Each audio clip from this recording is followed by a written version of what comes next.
Merci, monsieur le maire, chers collègues. Alors, moi, je suis un tout petit peu embêté par ce document. Je salue ce qui a été fait et la mobilisation qu'il y a derrière. C'est que normalement, dans ce document, on devrait voir apparaître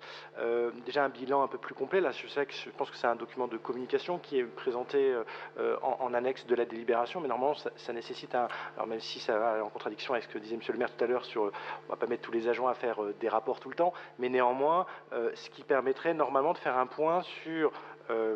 les objectifs que la ville s'est fixés, le plan pluriannuel pour y accéder et un certain nombre d'indicateurs sur le nombre de bâtiments de la ville, le nombre qui sont accessibles aujourd'hui, ceux qui restent à rendre accessibles et notamment les financements derrière qui ont été identifiés dans un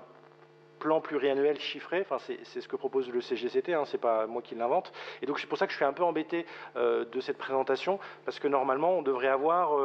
tous ces éléments-là dans ce document pour montrer un peu la projection d'une année sur l'autre, avec des indicateurs en disant voilà, je sais pas, il y a je dis un chiffre au hasard, 200 bâtiments de la ville, mais il y en a beaucoup plus, et on en a 80 aujourd'hui qui sont en accessibilité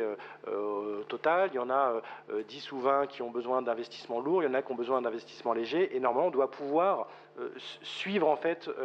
de document en document l'évolution de ce plan. Et donc voilà, je pense qu'il y a peut-être dans une volonté de faire court en annexe de cette délibération, mais qui ne nous permet pas d'avoir et de respecter en plus le CGCT, d'avoir un document qui permette d'avoir à la fois l'agenda d'accessibilité programmé et ce plan pluriannuel chiffré.